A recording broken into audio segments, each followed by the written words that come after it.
Now, in order to talk about chakras, we need to talk about the energy system in the human body before we get to the chakra point.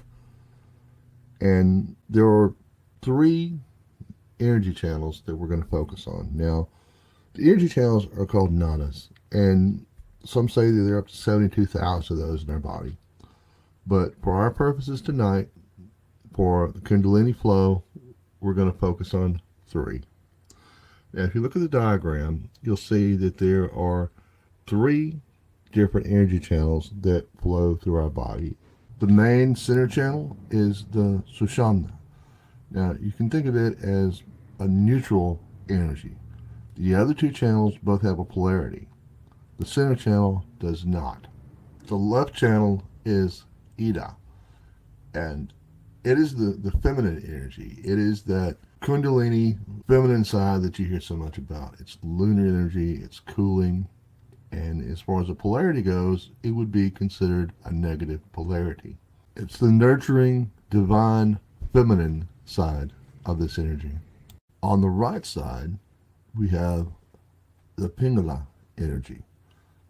Now, this is the masculine energy. It is more action. It is more physical, more movement, a little more harsh. Now, this is a solar as opposed to a lunar-based energy. And it again is the masculine side of the energy. Now, if you notice those polarities, that goes back to the Hermetic principles. If you've ever been in one of my Hermetic principles classes, you probably remember we have the principle of polarity and the principle of gender. That all things have a polarity and all things have a gender. Now, those three energy channels don't just go straight up and down the spine. They loop around. The energy channel from the left moves to the right and back. They intertwine, going up all the way through the body and flowing back down. That pattern is one of the reasons why Kundalini has been described as serpent energy. It's a dormant energy that lays coiled up at the base of your spine until it's activated. That symbol you see in the top corner, the staff with wings, is called a caduceus. That is the staff of Hermes. You may see it on ambulances. It's a symbol of healing, and it also plays out the way Kundalini runs. At the spots where those three energy channels cross each other is where you're going to find most of your major chakras. If you look at that, you'll see what I'm talking about. Where the energy from the left crosses over to the right, they cross over each other. And in the center is our ground. This is a chakra diagram most of us are very familiar with. This shows the locations of the chakras in our body. But the chakras are not just spots. Think of it like this. It's not just a spot on your spine or the spot on your chest in the front of your body, wherever the location may be, but it goes all the way through the body. At the spots where those three energy channels intersect and that whirlpool of energy is created, forming a chakra, it flows all the way through the body. And if the chakras are clear like they should be, the energy just flows and moves on up to the next one, and flows and moves on up to the next one. That's one reason why in practice, always start working with the root chakra first. Everybody who's ever taught meditation or Kundalini or anything like that, I guarantee you've had a student come up and say, please help me open my third eye. Well, you really don't want to do that until you build that foundation first for a lot of reasons. But to get that energy going all the way up like it should, all the way up through all the chakras, to the third eye, to the crown, start with the root and get it right first. Now, let's go back and take another look at the caduceus we were talking about earlier. I want you guys to notice something. The caduceus, the staff of Hermes, is not just a diagram of the flow of Kundalini. Look at the positive and negative aspects when you see those two serpents the way they're traditionally done, along the rod in the middle. It's also a diagram of the Kabbalah. This picture makes it a little bit more obvious. If you look, you see the two pillars, Jachin and Boaz, in front of King Solomon's temple in some traditions. But they also represent two pathways on the Kabbalah. The diagram that we're seeing here, the Kabbalah has modified many times over the years, but the diagram we're seeing here is considered to be a map of the cosmos. It's a map of, you can say God if you want to. It's a map of understanding the everything. It's also a map of understanding ourselves, because so below, as within, without. The microcosm is a reflection of the macrocosm. Now, if you look, Boaz is the path of severity. It is the hard path to understanding. It is masculine energy. It is action. It is force. Yakin is the path of mercy, the more feminine energy. It's lunar as opposed to the solar of Boaz. So this corresponds with the Kundalini energy. Now, the middle path in the center, the mild path, the center pathway, the middle pillar, is a balanced path, a more grounded path, so to speak. So again, you have the reflection in the paths on this system with the path of Kundalini. Now, if you look at the High Priestess card, you're probably wondering, why is there a tarot card in this, and what does that have to do with anything? I put the tarot card in there for two reasons. Now, reason number one is I wanted to show the correspondence here between the Kabbalah and the tarot. If you look, this card comes from the Rider-Waite-Smith deck, and this was created not as a method of fortune telling. It's a way to preserve knowledge. The Kabbalah is an ancient Jewish tradition, and it got caught up into mysticism in the 1800s, which is great. It's a wonderful tool. It's an amazing thing to work with. But if you notice, Boaz and Joaquin are reversed. The reason why is because this particular card is designed to teach about what's called the middle pillar meditation. That meditation is, in part, balancing between the energies, balancing between those pillars, the pillar of mercy and the pillar of severity.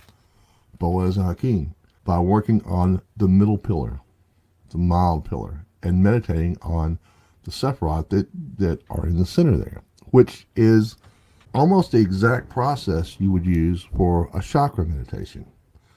The reason that the two pillars are reversed is because in that meditation, when you're working it, instead of viewing the Kabbalah as external, as a map of the cosmos, a map of existence, of universe, of creation, you're looking at it from an internal perspective where you're seeing it inside of you, looking out as an essence of the creation of mankind, humanity. And you're working on balancing those energies within yourself. Very similar to the concept of balancing chakras, balancing that energy. The second reason I want to put the tarot card in there is to mention that here in a few weeks I'm going to be teaching a class, and it is Tarot Secrets of the Golden Dawn.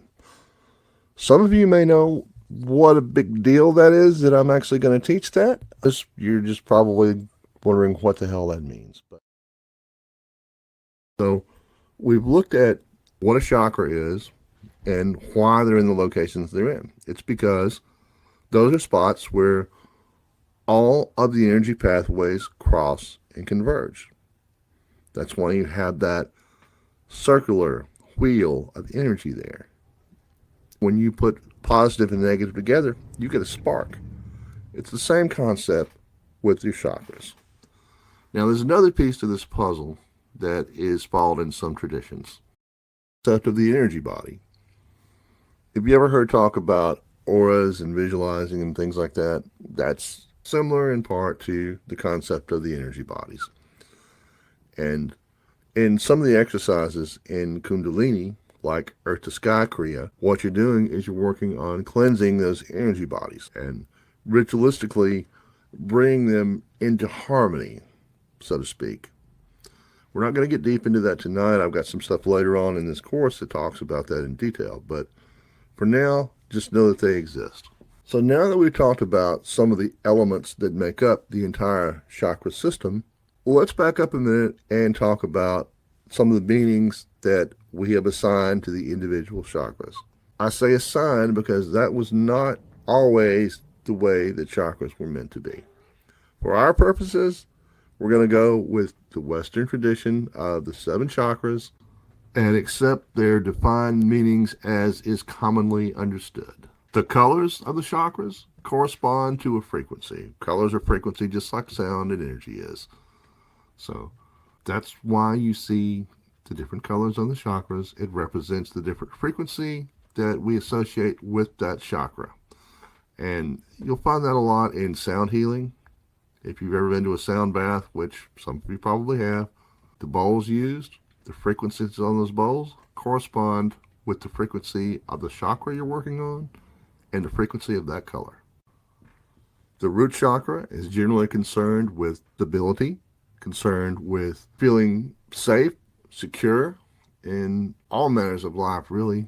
I'm going to go through these very simply to try to get through our chakras real quick. We're going to move to something else. Again, I have a complete breakdown of every single chakra with all of the things that correspond to it, the frequencies. I've got chakra meditations for every single chakra.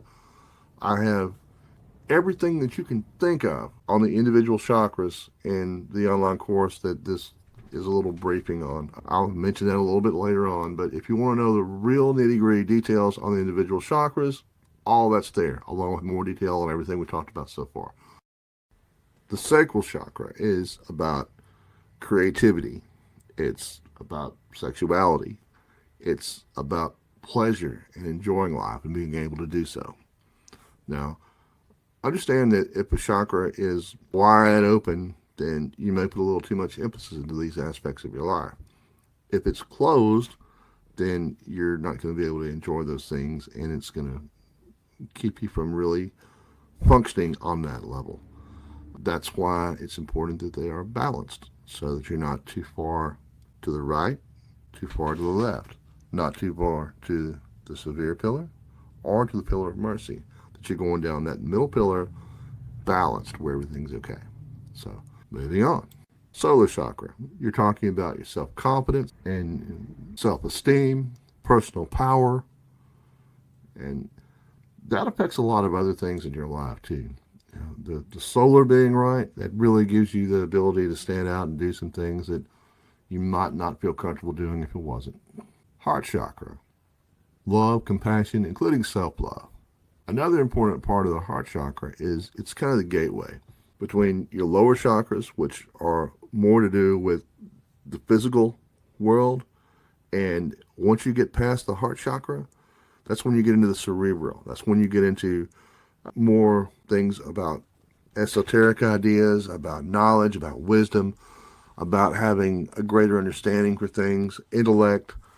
The heart chakra is kind of the key. And that's why when you're doing a Kundalini awakening, a lot of times you'll be taught to start with the lower chakras and get the Kundalini flowing there. When you get to the heart chakra, work for a little while. Don't open it all up at once. Get to the heart chakra. Make sure those lower chakras are flowing like they should. Then after that, you work on your higher chakras. Once those are complete, then you work on opening up that Kundalini flow in the heart chakra to allow those two to connect. That makes it a little bit easier to balance and to make things work like it's supposed to. But if you're taking a class, talk to your teacher about that, and they will explain that whole bit. But you always want to have that heart as a buffer between the material and the cerebral. Now, the throat chakra is about speaking truth. It's about communication even with yourself. So it doesn't necessarily mean if your throat chakra needs work that you're not opening up and speaking to other people, you're not doing the things like that. It might mean you're not communicating well with yourself and you're not as self-aware as you could be. But the throat chakra is about communication internally and externally. The third eye. All right, I could do an hour on the third eye, but I'm not going to. I'll say there actually is a ton of information on that in the full course.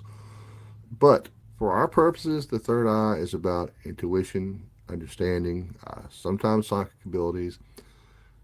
It's a powerful tool, but one that should not be taken lightly. For now, let's just call the third eye intuition and understanding. The crown chakra has some very deep esoteric implications. It's about those downloads where you just suddenly understand something. It's about those aha moments. Again, it goes very deep, well deeper than the scope of this quick little class. For now, let's just call it intellect and wisdom, dealing with the divine. So now let's take a look and see how the chakras work with some other systems that are more modern and more well known. There are correspondences that you can make. And so this seemingly ancient system, our chakras, correspond to a lot of the theories of modern psychology, among other things. So if you look at the chart we've got up here, this is Carl Jung's stages of individualization. And those stages correspond almost directly with the seven chakras. The idea of the seven bodies corresponds with some of modern psychology's ideas about how the brain works and parts of intellect. We can even take that a step further and tie in the different chakras and what their meanings are with different physical parts of the brain. You can tie chakras in with neuroscience. This is almost a universal system to allow you to understand yourself and the world around you, physically, mentally, and spiritually. This also works with Christian theology. This is one of those things where if you apply it properly, it gives you a foundation to build upon, to have a pathway and a direction to work on the things about yourself that you want to change. Internal alchemy is making the conscious decision to build the person that you want to be, to fix the things that you want to fix about yourself, improve the aspects of you that you like, and tone down the ones that you don't, to be the person that you want to be. And the chakra system is a good way to do that. I just recently went through all the exercises, all the work, all the cleaning work for all seven of my chakras. And that is a powerful and transformational experience if you go through it and you do all the things that you really need to make it work. If you focus on awakening the Kundalini, balancing all those things, balancing your chakras, balancing your life, getting grounded, find that middle ground, that middle pillar where you're not too harsh and you're not too soft. Find the middle ground. It's powerful, it's transformational, and it works. I just want to say thanks, guys. I really appreciate y'all being here for this.